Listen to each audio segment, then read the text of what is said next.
This is the English service of Radio Algeria International. It's time for the news. The President of the Republic, Mr. Abdelmajid Tebboune, has chaired a cabinet meeting here in Algiers. From Caracas, the Speaker of the National People's Assembly, Brahim Boughali, has held Venezuela's consistent positions in favor of the Palestinian and Sahrawi causes on the sidelines of the swearing-in ceremony of President Nicolas Maduro. In Lebanon, the new president, Mr. Joseph Aoun, has held parliamentary consultations aimed at appointing a prime minister to form a new government.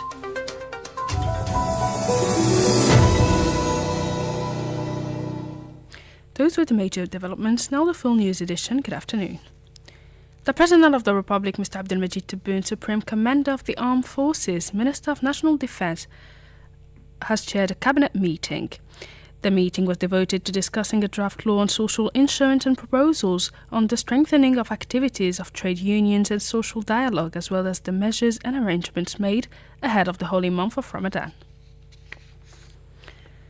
The Speaker of the National People's Assembly, Brahim Boughali, has conveyed the congratulations of President Abdelmajid Tebboune to his Venezuelan counterpart, Nicolas Maduro Moros, on the occasion of his re-election as President of the Bolivarian Republic of Venezuela. Jamal Salmani has the details in this report. Mr. Boughali conveyed to the Venezuelan president the congratulations of the President of the Republic, Mr. Abdelmajid Tebboune, as well as his wishes of success in his missions on the occasion of his re-election as President of Venezuela. The Speaker of the National People's Assembly highlighted the deep-rooted relations between the two countries and expressed Algeria's commitment to strengthening cooperation and coordination with Venezuela in various fields. He also shed light on the exceptional historical relations between the two countries and discussed international issues of common concern, hailing Venezuela's consistent positions in favor of just causes, notably the Palestinian and Sahrawi causes. During this meeting, Mr. Boughali affirmed that Algeria is fully prepared to boost trade relations with Venezuela in light of the economic reforms initiated by President Tebboune with the aim of diversifying exports and encouraging investments. He recalled that legal frameworks exist between the two countries, notably in the hydrocarbons, agriculture, transport and tourism sectors. For his part, the Venezuelan president expressed thanks and gratitude to the President of the Republic for Algeria's participation in this historic event, praising on this occasion Algeria's great revolutionary history. He also highlighted the privileged relations linking Algeria to Venezuela, calling for strengthening cooperation among the countries of the South in order to promote the values of peace and fight against neocolonialism through economic policies that guarantee the dignity and economic sovereignty of states.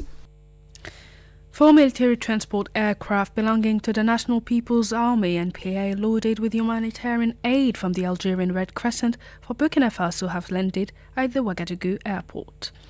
The aid was received by Burkina Faso's Minister of Solidarity and Humanitarian Action, Bassouende Pelagie Cabré. The aid had been sent in accordance with the instructions of the President of the Republic, Mr. Abdelmajid Tebboune, Supreme Commander of the Armed Forces and Minister of National Defense, as part of the relations of solidarity between Algeria and Burkina Faso. The United Nations Ambassador for Peace in Africa, Yiboula Emmanuel Bazier, has stressed that Algeria's humanitarian aid to Burkina Faso highlights its solidarity, emphasizing the need for Africans to unite and focus on self-reliance without external interference. We all know that Algeria is a great country, a country that in principle has its humanitarian and social relations, and we see that Algeria has made an offer of humanitarian aid to Burkina Faso. We thank it for this. As Africans, we must work together and concentrate on our own projects without listening to anyone who wants to come to our country, our nation, or our continent and tell us what to do. Burkina Faso's Minister for Humanitarian Action and National Solidarity, Mr. Bassouende Pelagie Cabré, thanked President Tebboune for the government and the people of Algeria for their solidarity on behalf of her country, for their constant support and efforts to help those affected by the crisis. Je voudrais, au nom de Son Excellence, Monsieur le Président du Faso, On behalf of His Excellency the President of Burkina Faso, I would like to express the gratitude of the President, his government, and all the people of Burkina Faso to His Excellency Abdelmadjid Tebboune, President of the Republic of Algeria, and to all the people of Algeria for this act of solidarity towards our people. This gesture will reinforce the efforts made by the government to help the people affected by this crisis. population affectée par cette crise. The Algerian Chargé d'Affaires, Sofiane Douah, said that Algeria's humanitarian aid to Burkina Faso reflected its unwavering commitment to solidarity, African cooperation and support for the brotherly people of Burkina Faso in the face of humanitarian challenges. L'Algérie, fidèle à ses principes de solidarité, Algeria, loyal to its principles of solidarity, African mutual aid and cooperation, today offered humanitarian aid to Burkina Faso. This aid bears witness of Algeria's constant support and commitment to supporting the brotherly people of Burkina Faso in the face of humanitarian challenges. face aux défis humanitaires. That was the Algerian Chargé d'Affaires, Mr. Sofiane Douah. The Secretary of State to the Minister of Foreign Affairs in charge of the national community abroad, Mr. Soufiane Chaib, has met with members of the national community settled in Tunisia during his visit to this brotherly country. Asia Bekar has more details in this report. The meeting came as part of the implementation of the conclusions of the meeting of the President of the Republic, Abdelmadjid Tebboune, with members of the Algerian community during his visit to Tunisia in December 2021. Mr. Chaib reiterated the commitment of the government to implementing the presidential instructions aimed at protecting the national community abroad and promoting its participation in the national relaunch. The meeting was an opportunity to inquire about the situation of Algerian nationals living in Tunisia and to listen to their concerns and aspirations. Thus, the Secretary of State sees the opportunity to underline the major importance granted by the country's high authorities to citizens settled abroad as part of a renewed strategy based on participation, listening, and effective management of their needs and aspirations. During this interactive debate, the diaspora's participating members welcomed the tangible efforts and decisions taken by the President of the Republic to better respond to their concerns.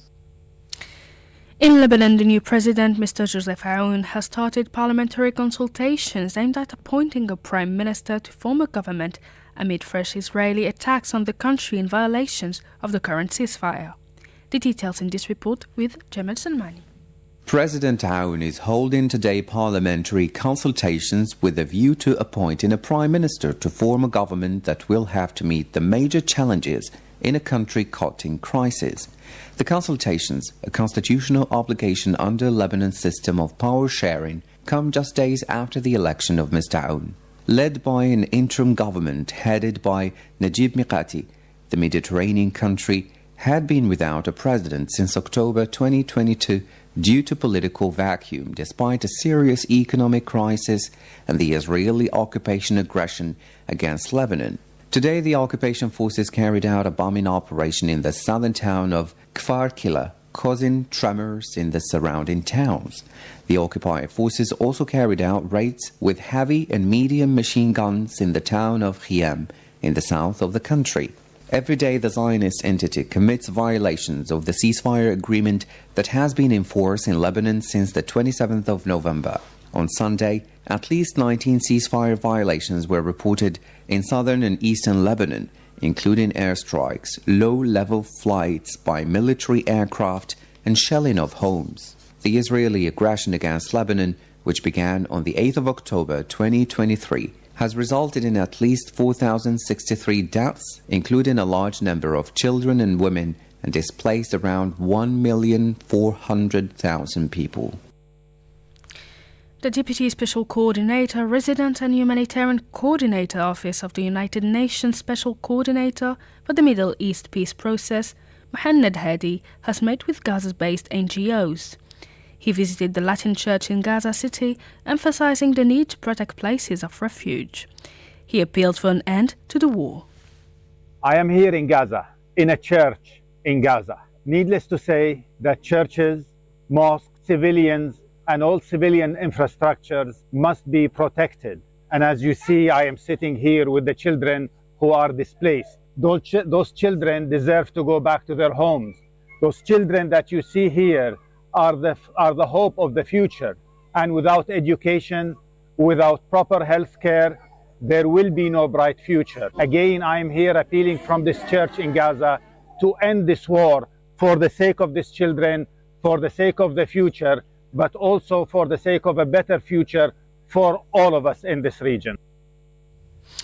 That was the UN Deputy Coordinator for Middle East Peace Process, Mohammed Hadi. The Palestinian President Mahmoud Abbas of the State of Palestine met today with British Foreign Secretary David Lammy at the presidential headquarters in Ramallah. The President briefed the British Foreign Secretary on the latest developments in the Palestinian territories, stressing the need to implement UN Security Council Resolution 2735. The resolution calls for a ceasefire in Gaza, the delivery of humanitarian aid to the region, a full Israeli withdrawal, and the assumption by the State of Palestine of full responsibilities in the Gaza Strip. President Abbas warned of the dangers posed by ongoing Israeli aggression in the West Bank, including East Jerusalem, citing settlement expansion, land appropriation, annexation, settler violence, under military protection, and violations against Islamic and Christian holy sites. As firefighters continue to battle devastating wildfires in the Los Angeles area, winds are expected to intensify in the coming days, potentially further complicating rescue efforts, with the death toll reaching 24.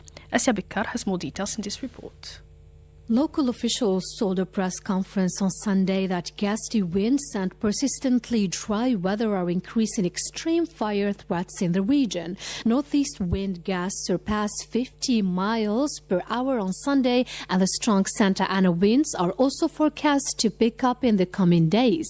Los Angeles County Fire Chief said these winds, combined with low humidity and extremely dry vegetation, will keep the fire threat in Los Angeles County at a very high level. 3 active wildfires are still ravaging Los Angeles County, scorching nearly 40,300 acres, according to the California Department of Forestry and Fire Protection. The death toll from the fires has risen to 24 as of Sunday. The 2 largest fires have been 11% and 27% contained, respectively, according to local sources. More than 12,300 structures have been destroyed, and over 100,000 people have been evacuated from multiple disaster zones. Back to national news, the Minister of Culture and the Arts, Zuhair Bellailoui, has paid a working visit of inspection to check on the progress of the restoration progress on 6 monuments in the Casbah of Algiers. The minister visited 6 monuments from the Ottoman period, which are currently being renovated as part of a plan to safeguard the cultural heritage of the Casbah of Algiers, which has been designated a World Heritage Site by the United Nations Educational, Scientific and Cultural Organization, UNESCO, in 1992. With this last piece of news comes the end of our news bulletin. I invite you now to listen to a program by my colleague Asia Bikar. Stay tuned on Radio Algeria International. Our Talk, a weekly program with guests activating in different fields.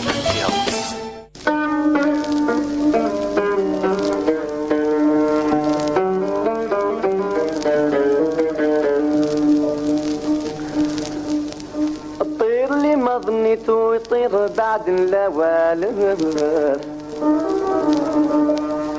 خلا قفصي وعمر قفص Hello, dear listeners, and welcome on our waves. Today, we're taking you to the Casbah of Algiers to live together a beautiful story from the 17th century. Fatma al-Makra, the story of light and rose water, is today's story. غيب عني وطاش عقلي وشطن لي بالي نهار السبت قلت راه يولي معلوم سمو عني غالي بتنقرع على النجوم. It is is a story from the Algerian heritage, very popular among Algerians, especially in Algiers. It is a story of two sisters who lived in the Kasbah of Algiers in the 17th century. They lived in the house they inherited from their father.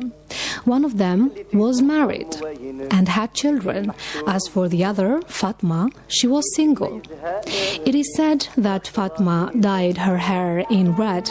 That's why everyone calls her Makra, an old Algerian word that means red. Others say the nickname was given her because she was not as traditional as other women living in the Kasbah back then.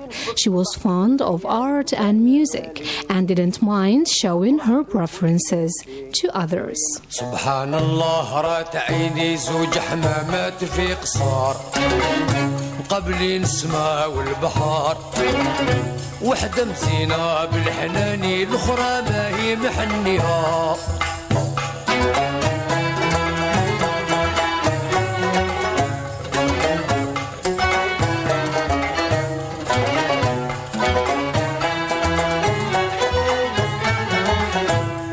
One day, Fatma's older sister cooked mtoua, an Algerian dish of meatballs in white or red sauce.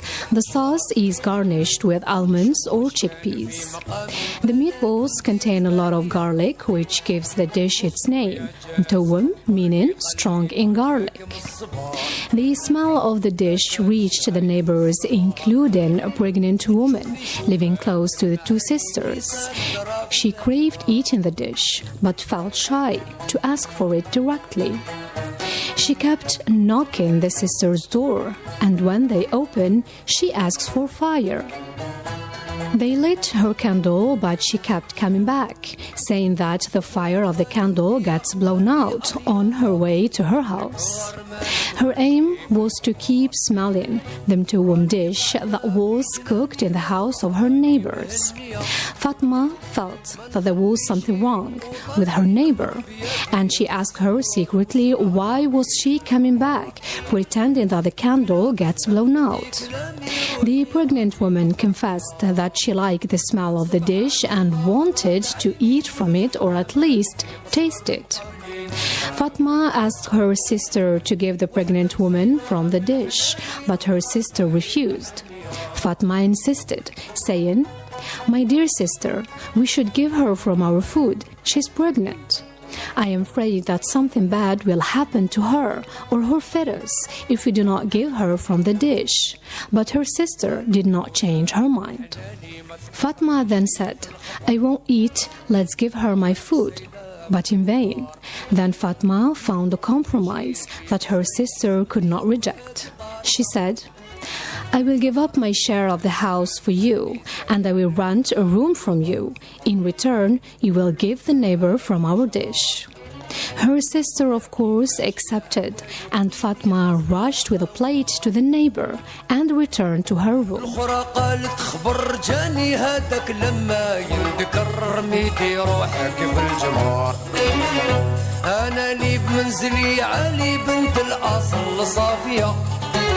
At that night, the older sister heard an unusual noise in her younger sister's room. Before knocking the door, she smelled a beautiful scent and saw incense coming out of the room. She tried to open the door but could not. She then ran to the neighbors to ask for help. When they arrived, they opened the door to find Fatma lying down in the middle of the room, wrapped in a brightly colored shroud. Her hands dyed in henna and two candles lit on both sides of her. Never heard or seen such a thing before, and hearing of what happened that day with her sister, the neighbors decided to leave Fatma in her room and make of the same room she gave up her tomb.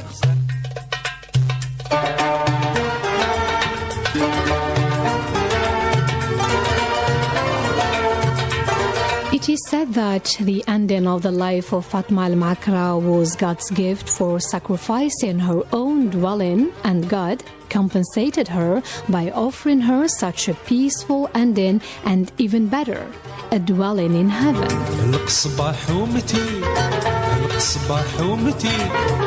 أنتم إخواني أنتم إخواني أحبابي وعندي معاكم تفكيرة Whether the story is true or just a fiction made up of man's imagination to add to the sacredness of the Kasbah of Algiers, we're not sure. But what is sure is the morality that the people of the Kasbah wanted to highlight in the story. وين دار الغولة وضرب ندادل وين دار الغولة وضرب ندادل وين زوج عيون والمشرشة وين زوج عيون والمشرشة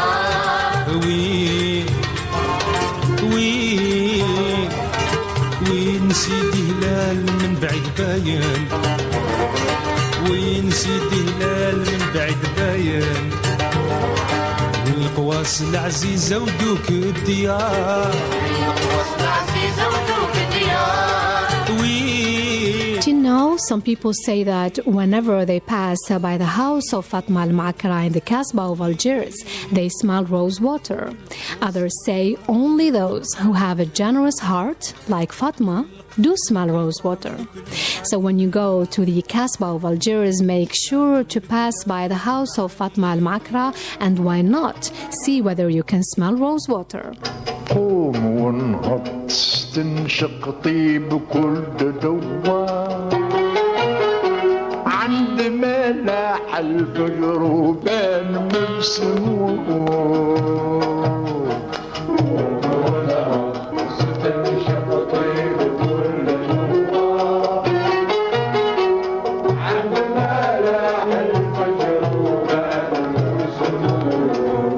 That's it, dear listeners, for today's program devoted to one of the many wonderful stories of the Kasbah of Algiers.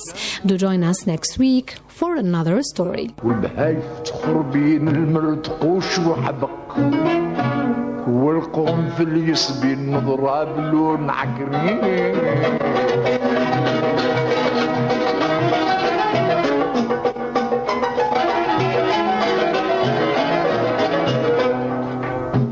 محسن النضرة في البابانوج الازرق والنداك يدر في تلك الغصان يسري كنود وهربين زمردات وحدة